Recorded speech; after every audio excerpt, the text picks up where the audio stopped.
Hello నమస్తే, I'm Praneetha Pokalkar. Welcome to our channel exam time. So ఇవాళ మనం మన ఎస్జేటీ సిరీస్లోని పిఐ పర్స్పెక్టివ్స్ ఇన్ ఎడ్యుకేషన్లో Woods dispatch and women education గురించి తెలుసుకోబోతున్నాం. సో అంతకంటే ముందు మన ఛానల్ ఏ విధంగా మీకు హెల్ప్ అయినా కానీ లైక్ చేయండి, షేర్ చేయండి, సబ్స్క్రైబ్ చేయండి. దట్ మన ఛానల్ అనేది ముందుకెళ్ళి ఇంకా వీడియోస్ అనేది చేయడం జరుగుతుంది. సో శ్రీ విద్య 1850లో శ్రీ విద్య అనేది పునర్జన్మ ఎత్తిన సంవత్సరంగా పేర్కొంటారు.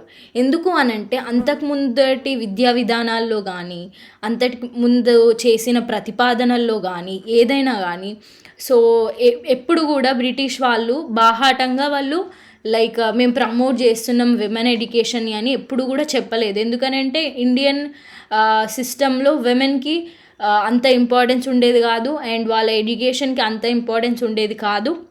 ఎందుకు అని అంటే మనకు తెలిసిందే, అబ్బాయిలు చదువుకుంటే వాళ్ళు ఏదో జీతం చేసి శాలరీ చేసి డబ్బులు ఇస్తారు, సో ఇల్లు గడుస్తుంది, విమెన్కి ఎడ్యుకేషన్ అవసరం లేదు అన్న భావనలో ఇండియన్స్ ఉంటుండే. సో అట్లాంటి దాన్ని వీళ్ళు చేంజ్ చేయడానికి చూస్తే ఈస్ట్ ఇండియా కంపెనీ వాళ్ళ నుంచి మళ్ళీ తిరుగుబాటు ఏదైనా స్టార్ట్ అవుతుందో ఏమో అని చెప్పేసి ఎప్పుడు కూడా విమెన్ ఎడ్యుకేషన్కి అంతా వాళ్ళు సపోర్ట్ చేయలేదు, ఎంకరేజ్మెంట్ ఇవ్వలేదు, ఏం చేయలేదు, వాళ్ళు ప్రోత్సహించలేదు. కానీ 1850లో శ్రీ విద్యని పునర్జన్మ ఎత్తిన సంవత్సరంగా చెప్పుకుంటారు. ఎందుకు అని అంటే ఆ సంవత్సరంలో అంతకంటే ముందు మనకి ఏం జరిగింది, అంతకంటే ముందు ఈ క్రిస్టియన్ మిషనరీస్ అనేవి మన ఇండియాలోకి రావడం జరిగింది. సో వీళ్ళు రావడం వలన మనకేం జరిగింది, ఈ క్రిస్టియన్ మిషనరీస్ రావడం వల్ల ఇండియాలో క్రిస్టియన్ మిషనరీస్తో వాళ్ళ సతీమణులు, వాళ్ళు ప్రొఫెట్స్, క్రిస్టియన్స్ ఎవరైతే ఉంటారో వాళ్ళ భార్యలు కూడా ఇక్కడికి రావడం జరిగింది ఇండియాకి. సో వాళ్ళు వచ్చినప్పుడు ఏం చేసిండ్రు, వాళ్ళు వచ్చినప్పుడు విమెన్ ఎడ్యుకేషన్ని ప్రోత్సహించిండ్రు, ఎంకరేజ్మెంట్ ఇచ్చిండ్రు. ఎందుకు అంటే విమెన్ చదువుకోవాలి, వాళ్ళకి అవగాహన నేర్పించిండ్రు, విమెన్ ఎడ్యుకేషన్ ఎందుకు ఇంపార్టెంట్ అని దాని గురించి తెలియజెప్పిండ్రు. So this is the best thing that Christians చేసిన చాలా మంచి పని ఇది అన్నట్టు. సో ఎందుకు అనంటే యాడమ్ అనే ఒక వ్యక్తి ఉండే, యాడమ్ ఈ యాడమ్ అనే వ్యక్తి చేసిన ఒక సర్వే ప్రకారం ఏం తెలిసింది అంటే 1823లో మన భారతదేశంలో కొన్ని ప్లేసెస్ అన్నిటినీ తీసుకొని అతను సర్వే చేస్తే దాంట్లో ఒక 5 lakhs పీపుల్ ఉంటే ఒక 22,000 మేల్ పర్సన్స్, 22,000 మేల్ ఎడ్యుకేటెడ్ ఉంటే ఆ 5 లక్షల మందిలో ఓన్లీ 4 మెంబర్సే ఎడ్యుకేటెడ్ ఉండే అన్నట్టు. ఓన్లీ చదవడం రాయడం తెలిసిన 4 అమ్మాయిలే ఉండే. సో అట్లాంటి ఏ పొజిషన్లో 1820-30 సంవత్సరంలో మన భారతదేశం ఉందో ఒకసారి ఆలోచించాలి. సో ఎప్పుడు 1850 సంవత్సరాల్లో ఈ క్రైస్తవ మిషనరీల పురుషులు ఎవరైతే ఉంటారో వాళ్ళ వైఫ్స్ రావడం జరిగింది. సో వాళ్ళు వచ్చి వీళ్ళకి స్పెషల్గా స్కూల్స్ ఏర్పాటు చేసిండ్రు, అనాథాశ్రమాలు ఏర్పాటు చేసిండ్రు. అండ్ ఎవరైతే రిచ్ పీపుల్ ఉన్నారో, ఉన్నత కుటుంబీకులు, వాళ్ళ ఇంటికి వెళ్ళి వాళ్ళ వైఫ్స్కి చెప్పడం, రిచ్ పీపుల్ యొక్క వైఫ్స్కి టీచ్ చేయడం అనేది చేసిండ్రు. సో వీళ్ళు చాలా బాహటంగా ప్రోత్సాహం ఇచ్చి మంచి ఎడ్యుకేషన్ అనేది ఇండియాలోకి తీసుకొచ్చిండ్రు.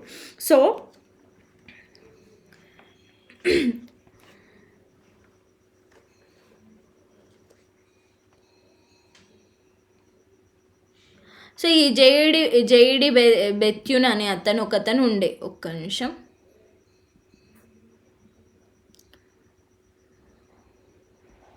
సో ఈ జేఈడి బెత్యూన్ అనే అతను వీళ్ళు ఏం చేసిండు, మత బోధన ఉంది అంటే మతానికి సంబంధించిన బోధన ఎక్కువ ఉంది కాబట్టి సో భారతీయులు పంపించరు కావచ్చు వాళ్ళ పిల్లల్ని, బాలికల్ని స్కూల్స్కి పంపించరు అని చెప్పేసి ఇతను ఏం చేసేసిండు, వాళ్ళకి బాలికా పాఠశాలలు స్థాపించడం స్టార్ట్ చేసిండు అన్నట్టు. సో ఇదొక గుడ్ థింగ్. జైడ్ బెతిన్ ఒక బ్రిటిష్ వ్యక్తి అయినా కానీ కొందరు బ్రిటిషర్స్ కూడా ఇండియా యొక్క బావు కోసం ఆలోచించిన వాళ్ళు కొందరు ఉన్నారు మనకు. అందులో ఎల్ఫిన్స్టన్ అనే ఒకతను. సో ఇతను ఏం చేసిండు, భారతీయులకు డబ్బు పరంగా ప్రోత్సాహం ఇచ్చిండు. అంటే ఏం చేసిండు, ఇప్పుడు కంపెనీ వాళ్ళు ఏమని చెప్పిండు, ఈస్ట్ ఇండియా కంపెనీ వాళ్ళు ఎవరికైతే ఇంగ్లీష్ వస్తుందో, ఎవరైతే ఇంగ్లీష్ నేర్చుకొని ఉంటారో వాళ్ళకి మాత్రమే మేము జాబ్స్ ఇస్తామని చెప్పిండు. సో జాబ్స్ ఇస్తామన్నప్పుడు ఇప్పుడు మనం ఎందుకు మళ్ళీ తెలుగు ఎందుకు నేర్చుకోవాలి అని చెప్పేసి అనుకొని చాలామంది అట్లా జాబ్ వ్యామోహం, అంటే జాబ్ రావాలి అన్న ఇదిలో పడిపోయి తెలుగుని మొత్తం, తెలుగు, తమిళ్ ఆర్ ఎనీథింగ్ మన ఇండియన్ లాంగ్వేజెస్ని పట్టించుకోవడం మానేసింది. సో అట్లాంటప్పుడు ఇతను ఎల్ఫిన్స్టన్ అనే అతను వీళ్ళకి డబ్బిచ్చి అందరి దగ్గర నుంచి మనీ అనేది పోగు చేసి, సో డబ్బు పరంగా వాళ్ళకి ప్రోత్సాహం ఇచ్చి వాళ్ళే యూనివర్సిటీస్ కానీ స్కూల్స్ కానీ ఎస్టాబ్లిష్ చేసుకునేటట్లు ఎల్ఫిన్స్టన్ అనే అతను చేసిండు. ఇతన్ని హైలైట్ చేయాలి మనం. ఎల్ఫిన్స్టన్ అనే అతను చేశాడు. దాని తర్వాత ఈశ్వర్ చంద్ర విద్యాసాగర్. సో ఇతను ఏం చేసిండు అని అంటే 10 బాలికా పాఠశాలను స్థాపించిండు. సో అప్పట్లో 10 బాలికా పాఠశాలను స్థాపించిన ఒక సంఘ సంస్కర్త ఇతను. అండ్ రాజా వైద్యనాథ్ అనే అతను. ఈ రాజా వైద్యనాథ్ ఎవరైతే ఉన్నారో ఇతను విల్సన్ వారి సతీమణి. ఈ విల్సన్ సతీమణితో, వీళ్ళ వైఫ్తో, విల్సన్ అనే ఆయన యొక్క వైఫ్తో ఆమె చాలా కృషి చేస్తుంది అన్నట్టు విమెన్ ఎడ్యుకేషన్ కోసం. సో ఇతను ఏం చేసిండు, 20,000 రూపీస్ అనేవి ఆమెకి విరాళంగా ఇచ్చిండు అన్నట్టు, మీరు పాఠశాలలోకి యూజ్ చేసుకోండి అని చెప్పేసి 20,000 రూపీస్ అప్పట్లో చాలా ఎక్కువ. సో ఆ మనీని ఇచ్చిండ్రు అన్నట్టు. సో ఆ మనీతో టీం ఏం చేసింది, విమెన్కి టీచర్స్గా ట్రైనింగ్ ఇచ్చింది అన్నట్టు. విమెన్కి, స్త్రీలకు ఉపాధ్యాయులకు ట్రైనింగ్ అనేది ఇచ్చింది. అండ్ దెన్ మహాత్మా జ్యోతిరావు పూలే గారు. ఇతను 1848లో అంటరాని బాలికల కోసం ఒక బాలికా విద్యాలయాన్ని స్థాపించారు. అండ్ ఇతనే అక్కడ టీచర్గా వర్క్ చేసిండు. దాని తర్వాత వాళ్ళ వైఫ్ వర్క్ చేయడము. ఎందుకనంటే ఆ స్కూల్లో చాలామంది పెరిగిపోయినారు అన్నమాట. సో చాలామంది చదువుకోవడానికి రావడంతో ఇక వాళ్ళ వైఫ్కి కూడా చదువు నేర్పించి చెప్పిపించిండు. దాని తర్వాత ఇదంతా చూసిన అతని పేరేంటిది, మగన్ భాయ్ కరమ్చంద్. సో వీళ్ళు ఇంత కృషి చేస్తున్నారు విమెన్ ఎడ్యుకేషన్ కోసం అని చెప్పేసి, విమెన్ ఎడ్యుకేషన్ ఆర్ అంటరాని వాళ్ళ కోసము వీళ్ళు ఇంత కృషి చేస్తున్నారు అని చెప్పేసి 2 బాలికా విద్యాలయాల కోసం అతను కూడా 20,000 విరాళం అనేది ఇవ్వడం జరిగింది. సో ఇతను మళ్ళీ జ్యోతిబాపులే ఇంకో ఇంపార్టెంట్ పాయింట్ మనం ఇక్కడ రాసుకోవాల్సింది ఏంటిది అని అంటే, జ్యోతిబాపులే ఈ వితంతుల కోసం కానీ అణగారిన వారి కోసం కానీ ఇతను ఏం చేసిండు మనకు తెలిసిందే, సత్యశోధక్ సమాజ్.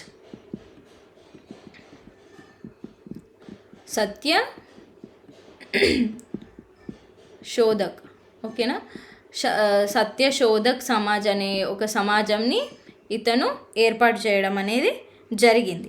సో అండ్ ఇంకో ఇంపార్టెంట్ పాయింట్, జ్యోతిరావు పులేని మహాత్మా జ్యోతిరావు పులే అని అంటారు కదా. సో అట్లా ఎవరు బిరుది ఇచ్చారు అంటే విఠలరావు కృష్ణాజీ వండేకర్ అని అతను. విఠలరావు కృష్ణాజీ వండేకర్ అని అతను జ్యోతిబా పులేకి మహాత్మా అనే బిరుదునిచ్చాడు. అండ్ జ్యోతిబా పులేని తన గురువు అని చెప్పింది doctor B R Ambedkar. He took inspiration, అంటే అతని ఇన్స్పిరేషన్ తీసుకున్నాడు జ్యోతిబా పులే నా గురువు అని చెప్పేసి. అండ్ దాని తర్వాత Jyotirao Phule is the person ఎవరైతే హాంటర్ కమిషన్ వాళ్ళతో చర్చలు జరిపిండు, డిస్కషన్ చేసిన పర్సన్ జ్యోతిబా పులే. అండ్ మొట్టమొదటి అనాథ శరణాలయంని స్టార్ట్ చేసింది కూడా మనకి జ్యోతిబా పులేనే. అండ్ ఇతని కొడుకు యశ్వంత్ పులే ఎవరు అని అంటే జ్యోతిబా పులే వాళ్ళ కొడుకు. జ్యోతిబా పులేకి సావిత్రిబాయి పులేకి వీళ్ళకి సంతానం లేకపోతే ఒక బ్రాహ్మణ వితంతు యొక్క కొడుకుని వీళ్ళు దత్తత తీసుకున్నారు. అతని పేరే యశ్వంత్ పులే. అండ్ పండిత రమాబాయి ఈమె మహిళా ఆర్య సమాజ్ని స్థాపించింది.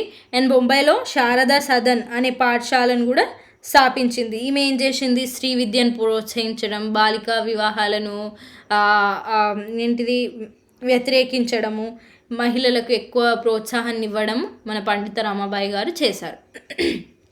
సో ఇది ఇంపార్టెంట్ క్వశ్చన్స్ ఏం రావచ్చు దీంట్లో నుంచి అని అంటే, స్త్రీ విద్య పునర్జన్మ ఎత్తిన సంవత్సరంగా దేన్ని అంటారంటే 1850. దాని తర్వాత జ్యోతిబా పులేకి మహాత్మా అనే బిరుదు ఎవరు ఇచ్చారు అని అంటే విఠలరావు కృష్ణాజీ వండేకర్.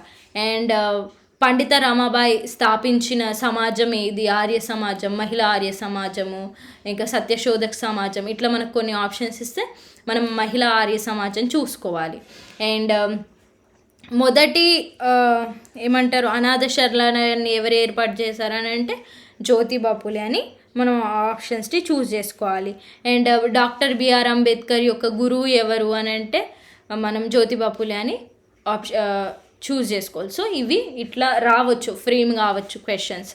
దాని తర్వాత వుడ్స్ తాకీదు 1854. సో వుడ్స్ తాకీదుని దీన్ని ఏమంటారు అని అంటే మాగ్నా కార్టా, హక్కుల పత్రం అని అంటారు. ఎందుకు అని అంటే ఇది ఇంతకుముందు వచ్చిన మెకాలే ప్రతిపాదనలు కానీ, మన చార్లెస్ గ్రాంట్స్ యొక్క అతని ప్రతిపాదన కానీ, ఇవన్నీ ఉన్నా కానీ ఎప్పుడో ఏవో ఒక సమస్య తలెత్తుతూనే ఉంటుంది. వాళ్ళు ఎన్ని సొల్యూషన్ తీసుకొచ్చినా అని దాంట్లో ఏవో లోటుపాట్లు ఉంటాయి. మెయిన్గా మనం చూసుకుంటే మెకాలే దాంట్లో అతను ఇంగ్లీష్ మీద బాగా స్ట్రెస్ చేయడం జరిగింది, ఇంగ్లీష్నే ఇండియన్స్ మీద రుద్దడం జరిగింది. ఇంగ్లీష్ నేర్చుకోవాలి, ఇంగ్లీష్ నేర్చుకున్న వాళ్ళకి జీతాలు ఇస్తాము, వాళ్ళకి శాలరీస్, వాళ్ళు Indian in blood, Indian in you know body, but opinion టేస్ట్లో యూరోపియన్ పర్సన్ లాగా ఉండాలి. ఇట్లా మన లిటరేచర్ గురించి కానీ చాలా విధాలుగా ఇంగ్లీష్ని యూరోపియన్ని చాలా ఎక్కువగా చెప్పి ఇండియాని ఇదంతా ఉపయోగపడదు, మీకు అంత మిమ్మల్ని ఉద్ధరించదు అని మనకి మెకాలే చెప్పాడు. కానీ వుడ్స్ తాకీదు వచ్చేసరికి ఇతను ఏమన్నా న్యూట్రల్గా, లైక్ ఎవరికి ఇష్టం ఉంటే వాళ్ళు వాళ్ళ లాంగ్వేజ్ నేర్చుకోండి. ఇప్పుడు మీకు ఇంగ్లీష్ ఇష్టం ఉంటే మీరు ఇంగ్లీష్ నేర్చుకోండి, పర్లేదు. లేదు మాకు మా భాష కావాలి, మా తెలుగు కావాలి, తమిళ్ కావాలి, హిందీ కావాలి అని అనుకుంటే మీ భాషను మీరు నేర్చుకోవచ్చు అని చెప్పింది వుడ్స్ తాకీదు. దీన్ని అందుకనే మాగ్నా కార్టా, హక్కుల పత్రం, మన హక్కులు ఏ ఉంటాయో అట్లా మన హక్కుల పత్రం అని చెప్పడం జరిగింది. Charles would submitted his report to east India company in 1854.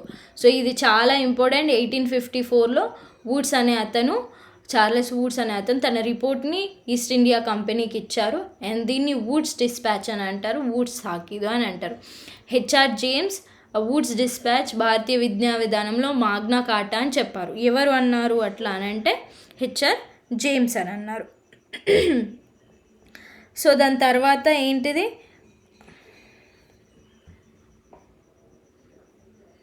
ఆధునిక భారతీయ విద్యా విధానానికి పితామహుడు అని చెప్పి కూడా మనం చార్లెస్ వుడ్ని అంటాం. అక్కడ మన ఎవరు చార్లెస్ గ్రాంట్ని ఆధునిక విద్యకు పితామహుడు, ఆంగ్ల విద్యకు పితామహుడు అని చెప్పుకుంటారు. కానీ ఇక్కడ చార్లెస్ వుడ్ని ఆధునిక భారతీయ విద్యా విధానం ఒక సిస్టమ్ని తెచ్చాడు ఇతను. సో ఆ విద్యా విధానం తెచ్చాడు. అక్కడ విద్య ఓన్లీ అది ఇంపార్టెంట్, గుర్తుంచుకోండి. అది జస్ట్ విద్య, ఆంగ్ల విద్యకి ఆధునిక విద్యకు పితామహుడు ఇతను. ఆధునిక విద్యా విధానానికి సరే ఆధునిక విద్యా విధానానికి ఇతను పితామహుడు. అంటే ఇతను ఒక సిస్టమ్ని తెచ్చాడు ఎలా ఉండాలి అనేది. సో అందుకని ఆధునిక విద్యా విధానానికి పితామహుడు అని ఎవరిని అంటారు అంటే చార్లెస్ వుడ్స్ని.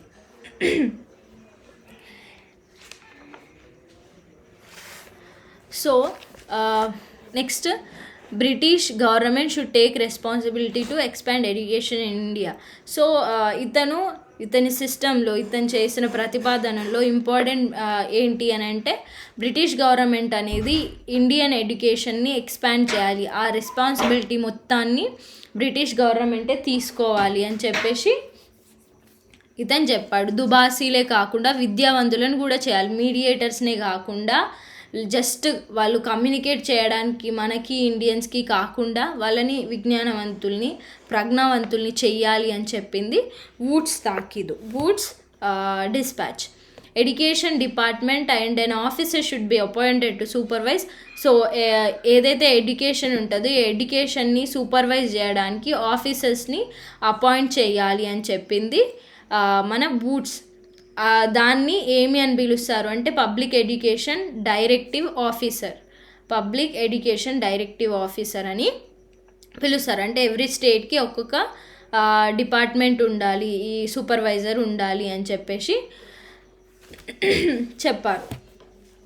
సో దీంట్లో ఎవరెవరు ఉండాలి? ప్రజా విద్య నిర్దేశాధికారి, ఉపవిద్యాధికారి, inspector, deputy inspector of school అనే అతను వీళ్ళు ఉండాలి. ఇది ఇంపార్టెంట్, ఇది చూసుకోండి. అండ్ టీచింగ్ ట్రైనింగ్ కాలేజెస్ని ఎస్టాబ్లిష్ చేయాలి. సో టీచర్స్ రావాలి అని అంటే, మంచి విద్య అందాలి అని అంటే మంచి టీచర్స్ కూడా ఉండాలి. సో ఆ టీచర్స్కి మంచి కాలేజెస్ ఉండాలి అని, ట్రైనింగ్ కాలేజెస్ ఎస్టాబ్లిష్ చేయాలి అని చెప్పేసి చెప్పారు. దాని తర్వాత ఇంగ్లీష్ షుడ్ బి టాట్. స్టార్టింగ్లోనే చెప్పాను కదా ఈ పాయింట్. సో ఎవరికైతే ఇంగ్లీష్ చదవాలి అని అనుకుంటున్నారో వాళ్ళు మాత్రమే ఇంగ్లీష్ చదవచ్చు, వేరే వాళ్ళ అవసరం లేదు. వాళ్ళ మదర్ టంగ్లో నేర్చుకోవచ్చు. ఎందుకు అని అంటే ఏమంటారు, ఎవరికి ఇష్టం వాళ్ళది. ఇప్పుడు ఇంగ్లీష్ రాకున్నా అని ఇంగ్లీష్ నేర్చుకోవాలంటే కాదు కదా. సో మదర్ టంగ్ చాలా ఇష్టం ఉన్న వాళ్ళు ఇప్పటి మనలాగా కాకుండా ఇంగ్లీష్ నేర్చుకోవాలి అని ఉంటే తెలుగు నేర్చుకోవాలంటే నేర్చుకోవచ్చు అని చెప్పారు. కానీ మనకు ఆప్షన్ ఇచ్చినా కానీ మనం స్టిల్ ఇంగ్లీష్ నేర్చుకుంటున్నాం. So that's another chapter. So దాని గ్రాంట్ ఇన్ ఎయిడ్ అనేది ఇవ్వాలి. ఎవరైతే స్కూల్స్ ఉంటాయి కదా, సో స్కూల్స్కి మనీ ఇస్తే, ప్రైవేట్ మనీ, మనం ఎయిడెడ్ స్కూల్స్ అని చాలా చూస్తాం. అంటే గవర్నమెంట్ అనేది దాని తరపు నుంచి కొంత మనీ ఇస్తుంది ఆ స్కూల్ అనేది రన్ కావడానికి, సో దట్ అది వేరే వాళ్ళకి హెల్ప్ అవుతుంది. సో అట్లాంటి స్కూల్స్ని చెయ్యాలి. అవి ఇండియన్స్ అనేవాళ్ళు ఎస్టాబ్లిష్ చేసిండ్రు. ఇండియన్ వాళ్ళు ఎవరైతే ఎస్టాబ్లిష్ చేసిండ్రో ఆల్రెడీ, సో వాళ్ళకి మనీ అనేది గ్రాంట్ ఇన్ ఎయిడ్ రూపంలో ఇవ్వాలి అని చెప్పారు. న్యూట్రల్ రిలీజియస్ సిస్టమ్ చెప్పాను.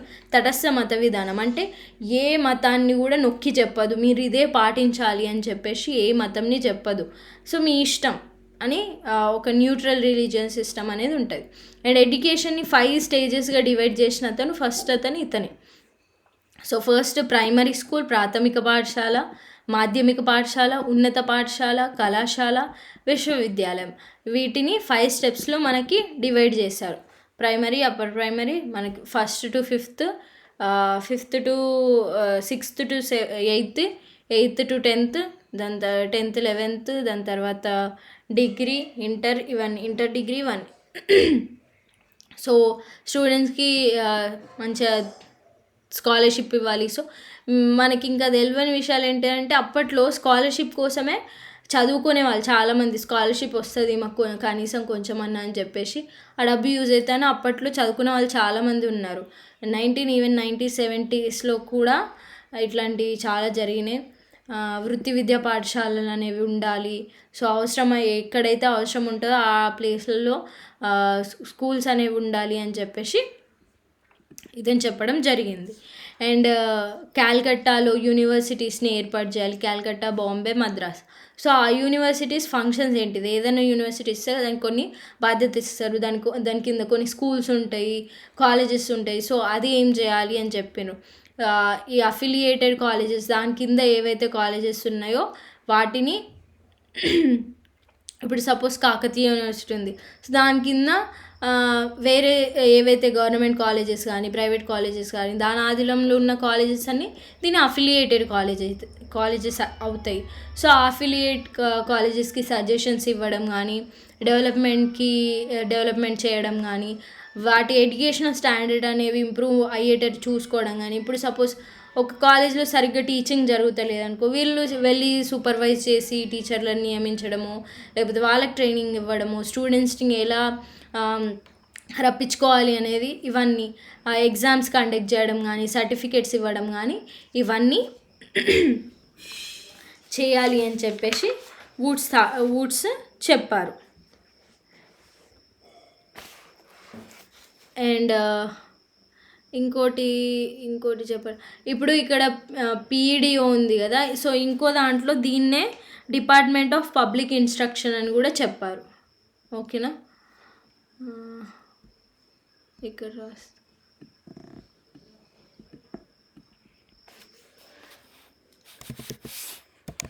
Department public instruction.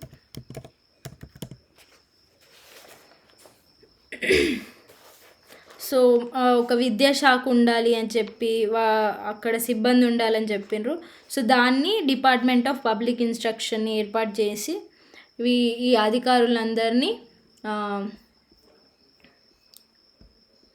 అధికారులందరినీ నియమించాలి అని చెప్పేసి చెప్పడం అనేది జరిగింది. And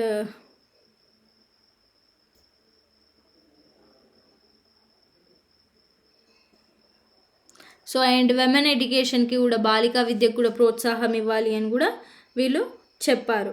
and teacher training colleges important, ఖచ్చితంగా టీచర్ ట్రైనింగ్ కాలేజెస్ అనేవి ఉండాలి అని చెప్పేసి వాటి ఇంపార్టెన్స్ గురించి చెప్పిండ్రు. అండ్ ఇంతకుముందు చెప్పిన అన్ని దశల వారీగా స్టెప్స్లో స్టేజెస్లో దీన్ని మన ఎడ్యుకేషన్ సిస్టమ్ని డివైడ్ చేసింది. సిస్టమ్ అనేది ఒకటి వచ్చింది.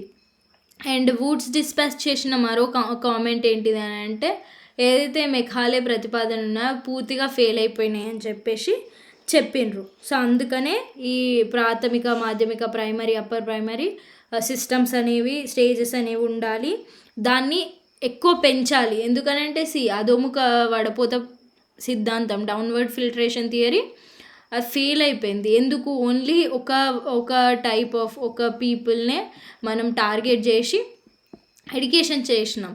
సో అది ఫెయిల్ అయింది. అట్లా కాకుండా మొత్తం గ్రౌండ్ నుంచి హయ్యర్ లెవెల్ వాళ్ళకి అందరికీ మనం ఎడ్యుకేషన్ ఇస్తే గనక అందరికీ ఎడ్యుకేషన్ అందుతుంది, అందరు విద్యావంతులు అవుతారు అనే థాట్ అనేది వుడ్స్ గారిది. అండ్ దాని తర్వాత ఇతని ఇంప్లిమెంటేషన్స్ ఆఫ్ వుడ్స్ డిస్పాచ్, ఈ ఫలితాలు ఏంటిది, ఇంప్లిమెంటేషన్స్ ఎలా అయినాయి, దాని రిజల్ట్ ఏంటిది అనేది చూద్దాం. గ్రాంట్ ఇన్ ఎయిడ్ అనేది ఇవ్వడం అనేది జరిగింది పాఠశాలకి, ఎయిడెడ్ స్కూల్స్కి వీళ్ళు గ్రాంట్ ఇన్ ఎయిడ్ అనేది ఇవ్వడం జరిగింది. ఈ పీఈడిఓ ఇక్కడ చెప్పానుగా, పబ్లిక్ ఎడ్యుకేషన్ డైరెక్టివ్ ఆఫీస్, ఇది అనేది 1855లో అపాయింట్ చేయడం అనేది జరిగింది. అప్పటి నుంచే స్టార్ట్ అయింది. అండ్ యూనివర్సిటీస్ అనేవి 1857 నుంచి ఎస్టాబ్లిష్ అవ్వడం జరిగింది. దాని తర్వాత బ్రిటిష్ డైరెక్ట్ రూల్ అనేది 1858లో వచ్చింది. అంటే అప్పటి వరకు ఈస్ట్ ఇండియా కంపెనీ రూల్ ఉండేది. ఈస్ట్ ఇండియా కంపెనీ అని అంటే ఏంటిది?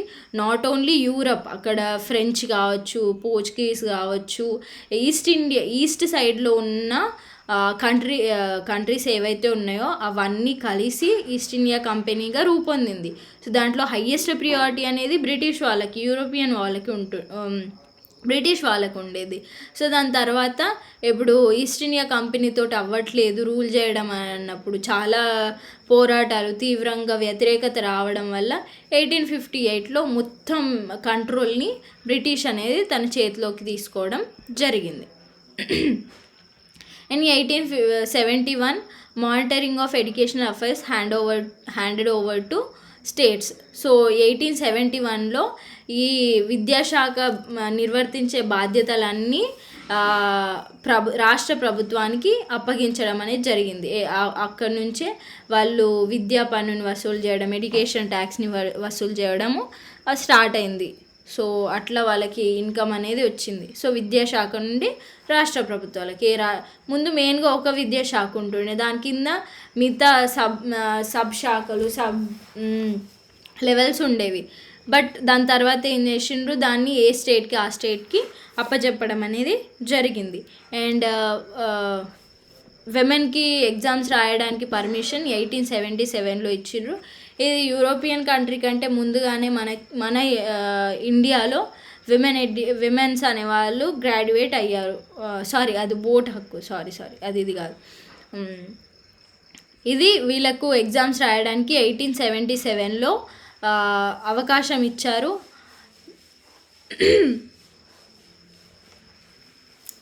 అయితే వీళ్ళు ఫస్ట్ విమెన్ గ్రాడ్యుయేట్ ఎవరు అని అంటే కాదాంబని, గంగూలీ, చంద్రముఖి బసు. ఇది చాలా చాలా important.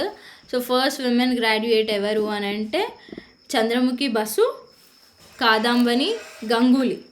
So and first men ఎవరు ఎడ్యుకేట్ అయ్యారు అని అంటే బంకిం చంద్ర చటర్జీ, జారునాథ్ బోస్ అనే వాళ్ళు ఎడ్యుకేట్ అయ్యారు. ఇది ఇంపార్టెంట్.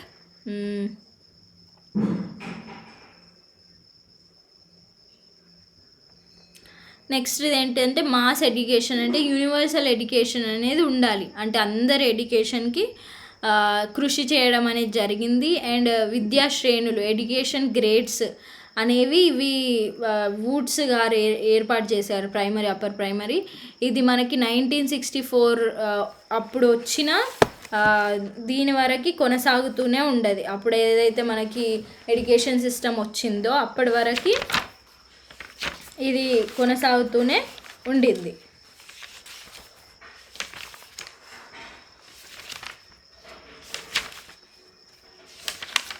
మనకి 1864లో ఎడ్యుకేషన్ సిస్టమ్ వచ్చింది, కొఠారి కమిషన్. అది చాలా చాలా ఇంపార్టెంట్.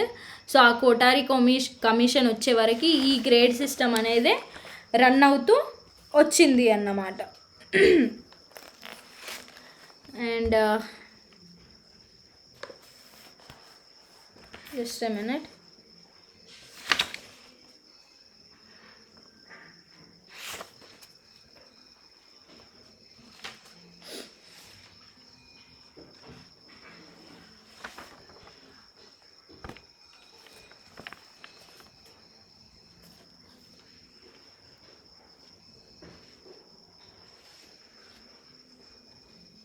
సో ఇదొక ఇంకో పాయింట్ ఏంటిదంటే బాంబేలో 1883లో, క్యాల్కట్టాలో 1877లో విమెన్కి రాసుకోవడానికి ఎగ్జామ్ రాయడానికి ఛాన్స్ ఇచ్చారు. క్యాల్కట్టా యూనివర్సిటీలో 1877లో, బాంబే యూనివర్సిటీలో 1883లో. అండ్ ఇంకా ఏమైనా మర్చిపోయానా? ఓకే. సో ఇవి ఇంపార్టెంట్ పాయింట్స్. ఇక్కడ ఒకటి, సో ఎవరైతే ఇంగ్లీష్ నేర్చుకోవాలని వాళ్ళకి ఇంగ్లీషు, మిగతా వాళ్ళందరికీ మన సంస్కృతం, అరబిక్, పర్షియన్ భాషలు ఏవైతే ఉన్నాయో అవి నేర్చుకోవచ్చు. అండ్ దీంట్లో నుంచి క్వశ్చన్స్ ఎలా ఫ్రేమ్ అవుతాయంటే బూట్స్ తాకీదు ఏ సంవత్సరంలో జరిగింది? 1854. ఏ సంవత్సరంలో రిపోర్ట్ని సబ్మిట్ చేశారు అంటే 1854. వూడ్స్ డిస్పాచ్ని ఏమని పిలుస్తారు అంటే మాగ్నా కార్టా. మాగ్నా కార్టా అని అంటే అర్థం ఏంటిది అని అంటే హక్కుల పత్రం అని చెప్పేసి. ఆధునిక భారతీయ విద్యా విధానానికి పితామహుడు ఎవరు అని అంటే వూడ్స్ అనేది చాలా ఇంపార్టెంట్. ఇది ఒకటి. లేదంటే వూడ్స్ దేనికి పితామహుడు అని అడగొచ్చు. ఆధునిక భారతీయ విద్యా విధానానికి భారతీయ విద్యా విధానం అనేది ఉంటుంది. సో దాన్నే మనం చూస్ చేయాలి. విద్యా